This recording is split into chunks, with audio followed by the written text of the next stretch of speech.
JFD, just fair and direct.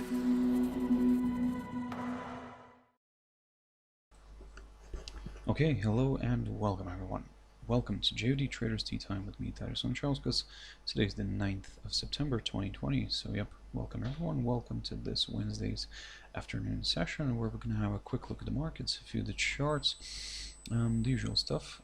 But before we do that, as always, let's quickly have a read through our risk disclaimer. So, the content we produce does not constitute investment advice or investment recommendation. It should not be considered as such, and does not in any way constitute an invitation to acquire any financial instrument or product. As always, a few seconds for you to read the rest, and we can continue.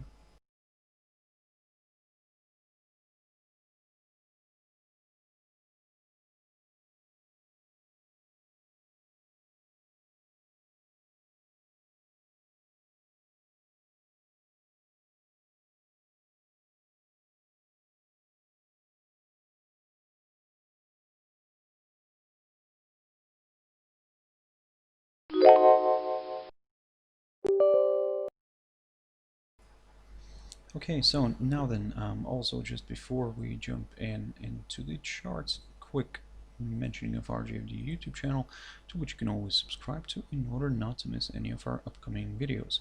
And of course our JFD Bank website, and specifically our JFD research page, which we also update on a daily basis. So yeah, feel free to visit us here on jfdbank.com and click on the research tab right there on the top. Now, let's jump into the charts. So just wanted to have a quick update here on the German DAX. So far, what I was saying and what I kept saying in my previous videos, that guys, keep your eyes on this short-term upside support line taken from the low, the 15th of June, because at the moment it seems that it is showing the right direction, and you can see that the index today is pushing further, also pushing further away from its 21-day EMA here to the upside. So in a way, everything's kind of working out nicely here for now. However, if you're more on the cautious side, as I mentioned before as well, wait for that pop above the 13,314 zone marked by the highest point of July, and then yep, maybe more buyers could join in here as well and potentially drag this one further north. So for now, yes, everything seems to be working out nicely. Also, we could be seeing here an ascending triangle formation. So that's why, in order to get, like I said, a little bit more comfortable with higher areas, wait for that move above this 13,314 zone, and then yes, we could consider a further move higher here, maybe even going all the way here towards that 13,795 zone marked by the highest point of February, or in other words, the highest point of this year. So far, of course. But again, like I said, guys, for now everything is looking quite positive here. So let's see if it can continue pushing further north. Now, jumping into the NASDAQ 100, and yesterday the index sold off heavily here, and you can see it drifted further below this short-term upside support line taken from the low, the 23rd of March. If we take a look at the cash index and where it's currently balancing at, we can see that it's trying to climb back up here, it's currently trading around 11,300, or maybe just slightly below that 11,300 mark. So in a way, it's just somewhere around here. It's still below this upside support line and below the 21-day EMA here. So in a way, this particular scenario here could work out, especially if the index struggles to get back above this upside support line. If it does get back above it, then yes, of course, we will consider a possible move higher, especially if the index climbs somewhere above the 11,728 zone here, and then yes, more buyers could be joining in. So again, for now, it is trading a little bit higher here than its yesterday's close. But of course, like I said, let's see if the bulls have enough steam to drag this one back above this upside support line taken from the low of the 23rd of March, and if they do, then yep, higher levels could be met. However, at the moment, the index is the cash index is still balancing, still moving, trading below this upside support line. So keep your eyes on that one. If you're more on the cautious side, what you could do here is keep your eyes on the low of yesterday, which is roughly around the 11,055 mark. Now a nice good drop below it would confirm a forthcoming lower low, and yep, lower levels could be met. But again, for those who are more on the riskier side, keep your eyes on this upside support line, and then if it struggles to get back above it, then we could see another round of selling. Now jumping into gold, and gold is reversing sharply to the upside here. You can see it's trying to get back above this upside support line taken from the low of the 20th of March. However, it's currently getting a hold up near this 21-day EMA here, shown as the yellow line. But what I've talked about previously, guys, that in a way, if it at least climbs back above the 1950 zone, somewhere around here, marked by the high of the 4th of September, then we could maybe consider a bit of a move higher again here towards the 1976 zone, or even above that. But like I said, for now, gold is, yes, pushing higher, but it's currently getting a slight hold up near this 21-day EMA. If it manages to get bypass it and climb above the 1950 zone, then we could maybe consider a bit of an upside here, so at least in the short run. So keep your eyes on that one.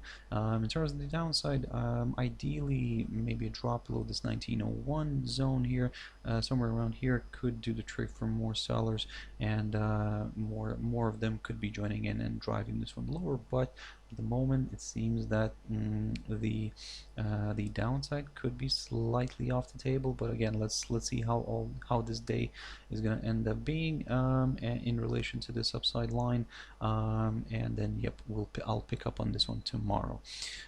Jumping into Bitcoin, so Bitcoin continues to flirt with that 10,000 mark.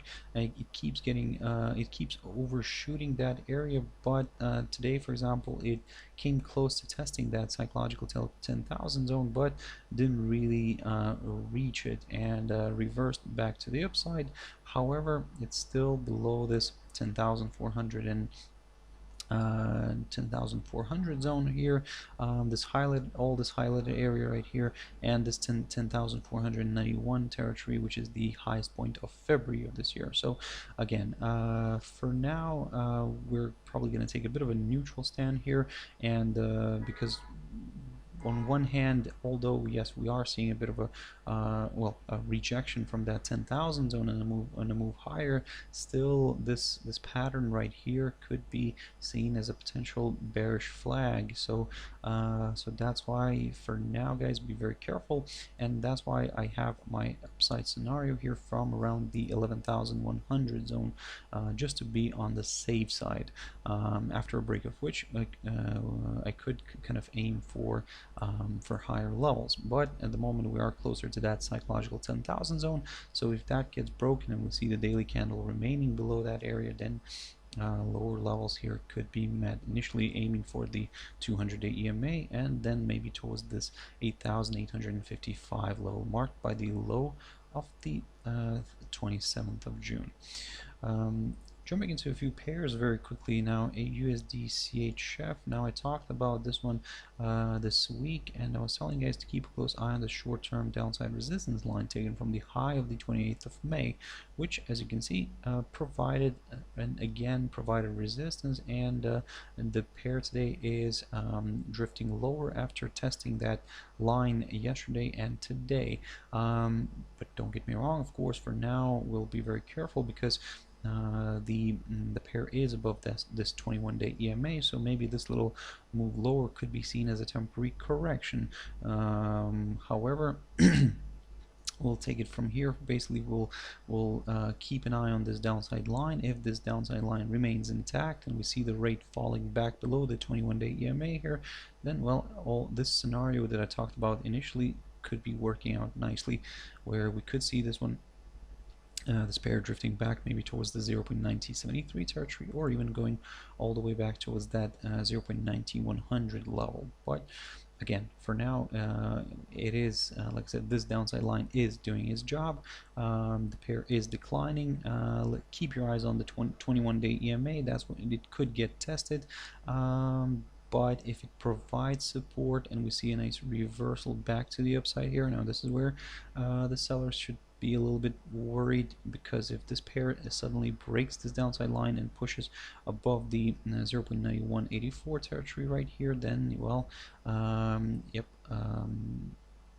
higher levels could be met. Now, previously I talked about this level, the 0.9242 zone, just for that extra confirmation in order to kind of consider a larger correction here to the upside. But again, maybe I'm getting a bit ahead of myself. First, like I said, we can see that this downside line is providing resistance. That's great news for the bears. Let's see if the pair can actually move further south and drop below this 21-day EMA. If it can, then yep, we will aim for lower levels again. But if it cannot, then we'll probably just take a bit of a neutral stand. Now, jumping into GBPUSD and the pair, after almost kind of reaching and testing this this medium-term upside support line taken from the low of the 20th of March, it started reversing back up. So for now, basically, this week I talked about this idea where if this shorter term steep upside line gets broken, the one taken from the low of the 29th of from the 30th of June, if this upside line gets broken, then yes, this could open the door towards this other upside support line taken from the low of the 20th of March. And as you can see, the pair did drift towards that area. I'll take that, to be honest, as a success, and yep, we're now seeing a nice reversal here back to the upside. However, the rate is still trading below this 1.30 territory, so in a way that's why we will be very careful, because if it struggles to get back above that psychological 130 zone, maybe still not all is good here in the bull block, and the pair could roll over here and move to the downside again. However, given the current situation, probably the ideal scenario here after the ideal downside scenario here could be if we see a break of this medium-term upside support line and then a drop below the highest point of June here near the 1.2813 zone. So such a move here, such a break, could open the door towards lower levels, or even maybe towards this other other kind of medium-term very tentative upside support line taken from the low of the 18th of May. So again, for now, of course, the picture is a little bit more on the positive side in the short run. However, we would like to see this one actually climbing back above the 1.30 zone, but if it struggles to do that, then, well, we'll probably take a bit of a neutral stand here, because like I said, with the downside it would be difficult. We still would need to see a break of this medium-term upside support line, but with the upside, yep, we would need to see at least a push back above the 1.30 zone in order to consider a possible move higher again. But at the moment, neither of that is happening, so yep, let's keep on watching this pair. Now, this morning I talked about the euro against the Turkish lira. Now, this one is an interesting one here. So we're getting a nice pop here, and we're moving above this 8.8226 zone. So that's in a way great news here for the buyers. The pair did confirm a forthcoming higher high here, and well, it also confirmed a new all-time high for this pair. So as I mentioned before, it will be quite interesting to see if we actually can reach the psychological 9 level. We're not far from there, so at the moment everything's kind of leaning towards that, especially if the rate remains today, and if this daily candle remains above this 8.8226 zone. So let's keep an eye on it. If this short-term tentative upside support line taken from the low of the 12th of August gets broken, then, well, maybe we could consider a bit of a correction here to the downside. But at the moment, it seems that, yes, the downside is slightly off the table. And finally, EURUSD. So Look at this morning. I told you guys to keep an eye on this short-term, medium-term upside support line taken from the low of the 14th of May, and look at this beautiful move. It tested this upside line perfectly and rebounded and is now trying to climb back above this 1.1815 zone. So let's see if this daily candle will remain today above this area. If it does, at the same time, this could this would place the rate above the 21-day EMA, shown as the yellow line, and maybe then more buyers could be joining in. But of course, let's not rush into anything yet. At the moment, yes, everything's looking quite positive, I would say, but we still have the full US session to go through, so let's see if we won't get any surprises. If we won't, then there is a possibility maybe for this one to move back up here towards the 1.1965 level, or even going back up towards that psychological 120 zone. But like I said, at the moment we are at a very interesting spot here. Yes, we are rebounding from this upside line, but let's see if this pair can stay not only above this upside line but also above this 1.1815 zone. If it can, then yes, like I said, higher levels could be met. Because for the downside, we would prefer to see a break of this this medium-term upside support line, and maybe a drop somewhere below the 1.1725 zone here in order to, like I said, in order to get a little bit more comfortable with lower areas. But at the moment, it seems that the downside scenario could be slightly off the table. So guys, that was a quick review. I'll have to wrap it up here. Thank you very much for watching and listening. I hope you found it useful. If you want to catch my video tomorrow morning, as always, my Trader's Espresso, 6 o'clock GMT time. For now, guys, I hope you have a wonderful evening, and I'll see you later. Thank you very much, and bye-bye.